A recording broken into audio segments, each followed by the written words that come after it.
Assalamualaikum dan salam sejahtera saya ucapkan kepada Dr. Thuraya binti Ahmad. Kami merupakan pelajar daripada kumpulan 9 yang mengambil kursus HTV 201 Teknik Berfikir akan membuat pembentangan berkaitan tajuk Kaji Selidik Permasalahan Perkhidmatan BAS yang disediakan kepada pelajar kampus induk USM Pulau Pinang. Sebelum memulakan pembentangan, eloklah saya memperkenalkan terlebih dahulu ahli kumpulan kami yang terdiri daripada saya sendiri iaitu Alisha Nabila binti Hasanuddin dengan nombor matrik 145333, Siti Sabirah binti Ridwan dengan nombor matrik 145791, Izzat Aiman bin Bunia dengan nombor matrik 152013 dan Nur Syafiqah binti Muhammad Syukri dengan nombor matrik 151754. Seterusnya, saya akan menyambung pembentangan untuk bahagian isi kandungan. Bahagian yang pertama ialah pendahuluan, pengenalan mengenai kaji selidik kajian. Bahagian yang kedua ialah analisis kaji selidik, data terkumpul yang diperolehi daripada soal selidik. Bahagian yang ketiga, teknik berfikir 1, teknik berfikir untuk mengenal pasti faktor. Bahagian yang keempat, teknik berfikir 2, teknik berfikir untuk menjana idea. Bahagian kelima ialah teknik berfikir 3, teknik berfikir untuk menilai idea. Bahagian yang keenam ialah penutup, membuat rumusan mengenai kaji selidik. Bahagian yang ketujuh ialah rujukan, sumber rujukan yang digunakan dalam menyiapkan kaji selidik. Dan bahagian yang terakhir ialah borang kaji selidik. Dijalankan melalui Google Form dan diedarkan kepada pelajar-pelajar USM. Selanjutnya, saya akan meneruskan pembentangan untuk bahagian pengenalan. BAS merupakan perkhidmatan utama pelajar USM semasa berada di dalam kampus. Hal ini demikian kerana BAS merupakan pengangkutan utama pelajar untuk menghadiri kelas dan juga keluar masuk pelajar ke dalam kampus. Namun begitu, sehingga hari ini, permasalahan berkaitan perkhidmatan BAS di USM masih tidak dapat diselesaikan. Tidak dapat dinafikan, permasalahan yang timbul ini boleh mendatangkan ketidakselesaan kepada pelajar untuk menggunakan BAS USM. Oleh itu, kumpulan kami memilih tajuk ini untuk mengkaji dan mengenal pasti masalah-masalah yang dihadapi pelajar USM. Metodologi yang digunakan untuk dalam kajian ini ialah menggunakan kaedah soal selidik secara atas talian melalui Google Form untuk mengumpul maklumat atau data daripada pelajar-pelajar USM. Objektif kajian ini ialah untuk mengenal pasti masalah yang dihadapi pelajar semasa menaiki BAS di USM. Dan objektif yang kedua ialah untuk mengumpul maklumat dan mengemukakan cadangan mengenai masalah perkhidmatan BAS menggunakan teknik dan gaya berfikir. Saya akan membentangkan mengenai analisis kajian selidik. Dalam soal selidik kami terdapat 4 bahagian, iaitu bahagian pertama, demografi, bahagian kedua, mengenal pasti tahap keselesaan pelajar terhadap BAS awam di USM, bahagian ketiga, mengenal pasti tahap kepuasan pelajar terhadap bilangan BAS awam yang disediakan USM, dan bahagian terakhir adalah cadangan yang boleh dilakukan untuk menyelesaikan masalah kekurangan BAS. Demografi yang terdapat jantina, iaitu jantina yang majoritinya adalah berjantina perempuan, iaitu seramai 75.6%, dan selebihnya adalah lelaki. Bagi umur adalah seramai 18 hingga 21 pada 18 hingga 21 tahun, seramai 8 orang atau 17.4%, 22 hingga 25 tahun seramai 80.4% dan selebihnya adalah 26 hingga 30 tahun. Bagi kaum, kebanyakannya, majoritinya adalah orang kaum Melayu iaitu seramai 93% dan selebihnya adalah daripada kaum Cina dan lain-lain, manakala tiada daripada kaum India. Bagi tahun pengajian pula seramai 60.9% bagi tahun pengajian kedua, 28.3 bagi tahun pengajian 3 dan selebihnya adalah tahun pengajian 1 dan tahun pengajian 4. Bagi pusat pengajian pula seramai 19 orang daripada ilmu kemanusiaan, 13 orang daripada ilmu pendidikan, seorang daripada pengurusan, teknologi industri dan juga sains kimia, 2 orang daripada sains kaji hayat dan sains kemasyarakatan, 3 orang daripada sains fizik, dan 4 orang daripada komunikasi. Bahagian kedua pula, adakah pelajar berasa selesa semasa menaiki pengangkutan BAS awam di USM dari segi kursi, tiang pemegang dan juga keselesaan penyaman udara? Majoritinya mengatakan iya dan selebihnya mengatakan tidak. Adakah pelajar berpuas hati terhadap keselesaan di dalam bas awam? Seramai 65.2% mengatakan iya, 28.3% mengatakan mungkin dan selebihnya mengatakan tidak. Adakah pelajar berasa berbaloi dengan jumlah yuran pengangkutan yang dikenakan oleh pihak USM? Kebanyakannya mengatakan ya, iaitu seramai 47.8%, seramai 30.4% mengatakan mungkin dan selebihnya mengatakan tidak. Adakah pelajar berasa selesa dengan jadual pergerakan bas yang disediakan oleh pihak USM? Seramai separuh daripada responden mengatakan ya, 34.8% mengatakan tidak dan selebihnya mengatakan mungkin. Adakah pelajar merasakan bahawa jadual pergerakan bas menepati masa? Seramai 45.7% mengatakan iya, 32.6% mengatakan mungkin dan selebihnya mengatakan tidak. Adakah pelajar berpuas hati dengan bilangan bas awam yang terdapat di USM? Separuh daripada responden mengatakan ya dan selebihnya mengatakan tidak dan juga mungkin. Adakah pelajar berasa tertekan semasa ingin menunggu bas? Seramai 65.2% mengatakan ya, 15.2% mengatakan tidak dan selebihnya mengatakan mungkin. Adakah pelajar menghadapi keadaan yang sesak semasa ingin menaiki bas? Seramai 50% mengatakan iya dan 37% mengatakan tidak, 13% mengatakan mungkin. Bahagian C adalah pelajar merasa pergerakan bas dalam USM bergerak dengan lancar. 60.9% mengatakan iya, 32.6% mengatakan mungkin dan selebihnya mengatakan tidak. Adakah pelajar merasakan bahawa jadual pergerakan bas itu menepati masa? Seramai 45.7% mengatakan ya, 21.7% mengatakan tidak dan selebihnya mengatakan mungkin. Adakah pelajar bersetuju bahawa bilangan bas pengangkutan pelajar perlu ditambah? Seramai 84.8% mengatakan ya, 8.7% mengatakan mungkin dan selebihnya mengatakan tidak. Adakah pelajar bersetuju bahawa kerajaan perlu menyediakan dana khas bagi pengangkutan bas awam? Seramai 93.5% mengatakan ya dan selebihnya mengatakan tidak, mengatakan mungkin, manakala bagi tidak adalah tiada responden mengatakan tidak. Adakah pelajar bersetuju pihak universiti membenarkan pelajar membawa kenderaan persendirian? 82.6% responden mengatakan ya, 8.7% responden mengatakan tidak dan mungkin dan selebihnya mengatakan tidak. Adakah pelajar bersetuju pihak universiti menyediakan pengantar lain yang boleh digunakan oleh pelajar dan memberikan contohnya? Sampai 69.6%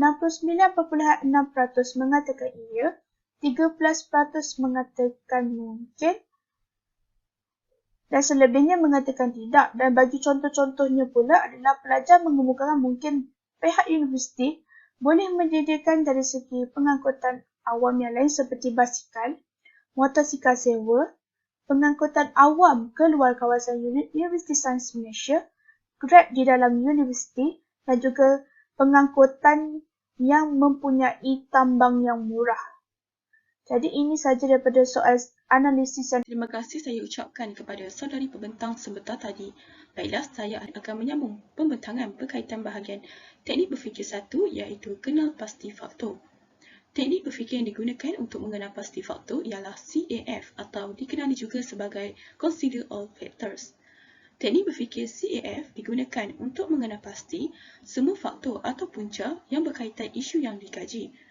Tujuan alat berfikir CAF digunakan adalah untuk mengelakkan daripada melupai atau meninggalkan sesuatu maklumat atau faktor-faktor yang penting semasa proses berfikir. Teknik ini juga berupaya meninjau segala aspek secara menyeluruh dan lengkap. Faktor-faktor kepada masalah perkhidmatan bas yang disediakan kepada pelajar kampus induk USM Pulau Pinang. Faktor pertama ialah jadual perjalanan. Jadual perjalanan untuk pergerakan bas yang dirancang tidak begitu fleksibel untuk para pelajar.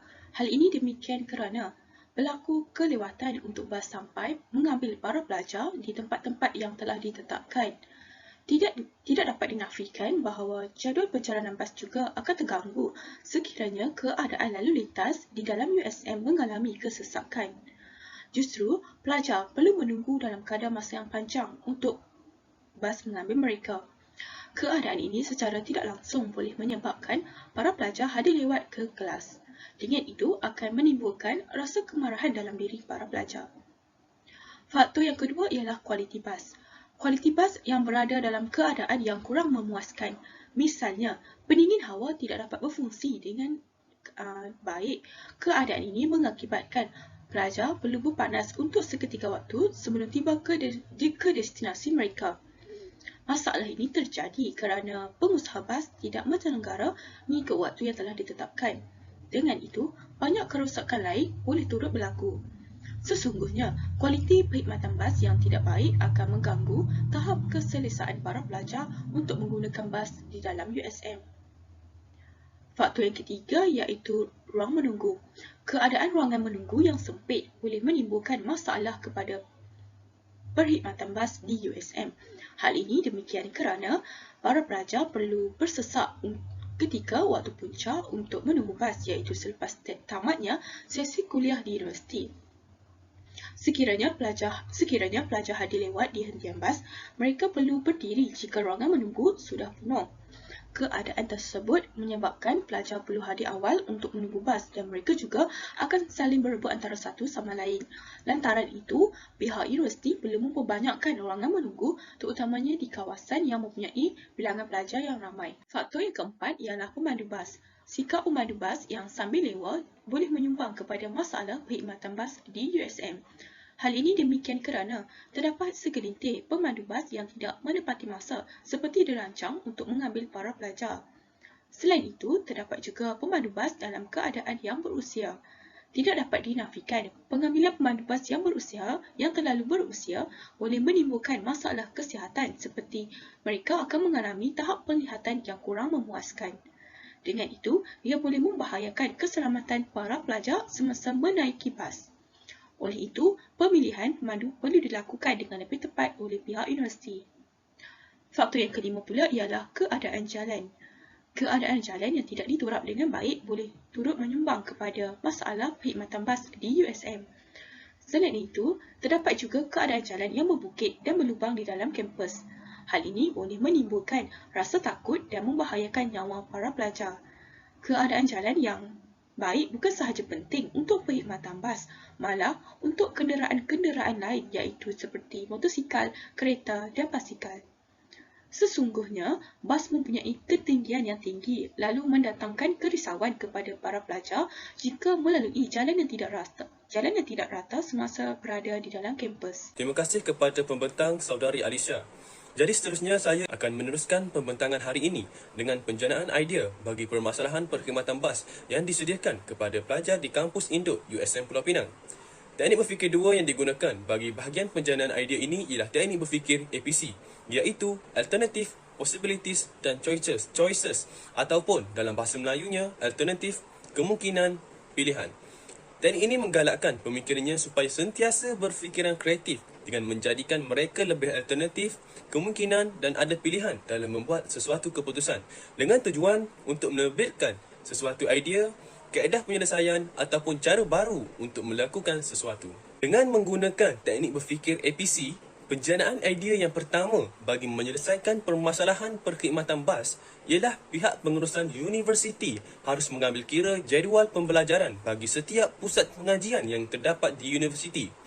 Idea kedua pula dengan menggunakan pendekatan dengan mengimport bas daripada jenama luar negara yang lebih berkualiti dan selesa yang sesuai untuk kegunaan pelajar.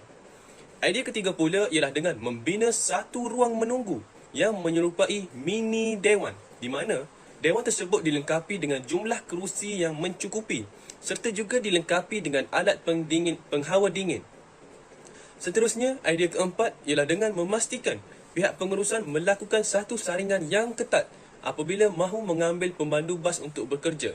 Dan idea terakhir iaitu idea yang kelima adalah dengan mewujudkan satu agensi yang bertindak untuk memantau keadaan jalan di seluruh kawasan kampus. Terima kasih kepada saudara Iza Aiman. Saya akan membincangkan tentang teknik berfikir 3 iaitu menilai idea. Untuk menilai idea yang telah dicadangkan, kami memilih untuk menggunakan alat berfikir PMI iaitu bermaksud plus minus interesting. Penilaian idea-idea yang diutarakan untuk memilih idea yang terbaik bagi menyelesaikan permasalahan tersebut.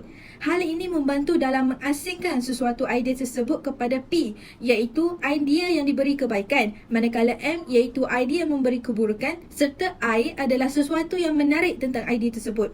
Penilaian idea dibuat secara objektif, tidak mengikut emosi atau sentimen, manakala penilaian idea juga mampu memberi gambaran perbandingan antara P, M, I dengan jelas serta teratur. Menilai idea untuk idea pertama iaitu pihak pengurusan mengambil jadual pembelajaran bagi setiap pusat pengajian. Plus bagi idea ini adalah mewujudkan waktu pengambilan pelajar yang fleksibel mengikut masa setiap pusat pengajian. Manakala minus pula akan berlakunya percanggahan waktu pengambilan kerana terlalu banyak aturan waktu untuk disesuaikan dengan waktu-waktu setiap pusat pengajian dengan waktu penggerakan bas.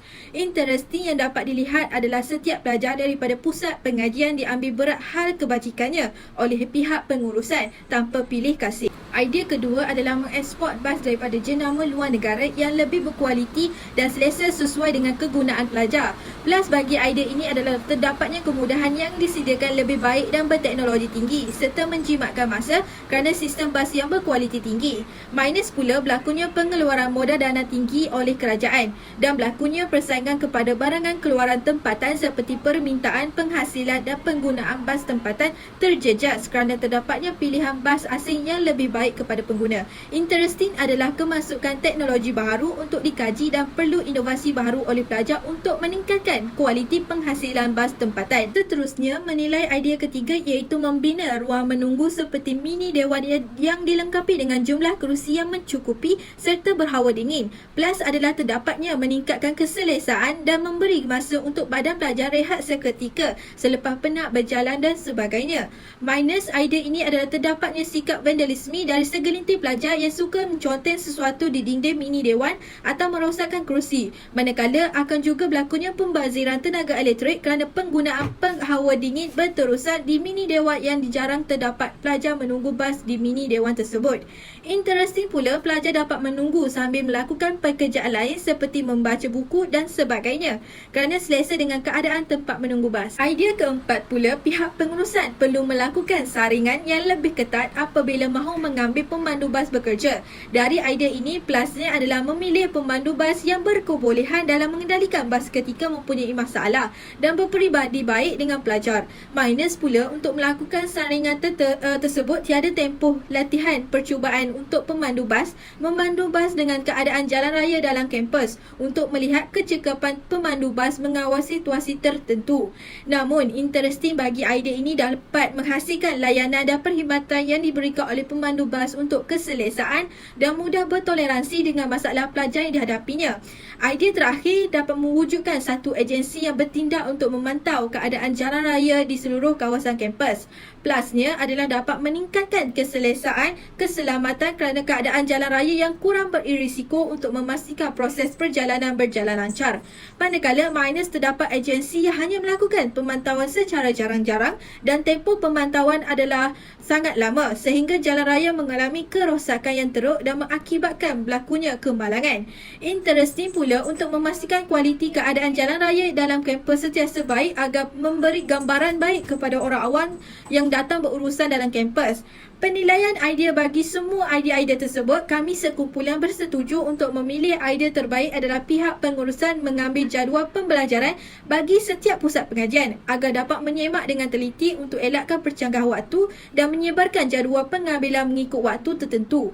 Manakala melalui idea ini dapat menetapkan bas-bas tertentu untuk setiap pusat pengajian bagi mengelakkan kesesakan pelajar serta meningkatkan keselesaan. Penetapan bas ini juga dapat menjimatkan masa kerana tidak perlu bas berhenti di banyak-banyak stesen perhentian bas. Sebagai kesimpulannya, kita dapat lihat bahawa sememangnya telah wujud beberapa faktor yang telah mengakibatkan berlakunya masalah perkhidmatan bas yang disediakan kepada pelajar hasil daripada penggunaan teknik berfikir CAF. Dalam pada masa yang sama, dengan menggunakan teknik berfikir APC, idea dapat dijana dan kemudiannya dinilai menggunakan teknik PMI sama ada idea tersebut sesuai ataupun tidak untuk dilaksanakan. Sebenarnya, Semua pihak haruslah saling memikul tanggungjawab bagi menyelesaikan permasalahan yang timbul, iaitu masalah perkhidmatan bas yang disediakan kepada pelajar di kampus induk yang terletak di USM Pulau Pinang. Idea yang dijana dan juga sudah dinilai diharapkan akan segera dilaksanakan supaya permasalahan yang wujud ini tidak berlarutan lagi. Berikut merupakan rujukan bagi kumpulan kami. Berikut merupakan contoh borang soal selidik yang diedarkan oleh kumpulan kami.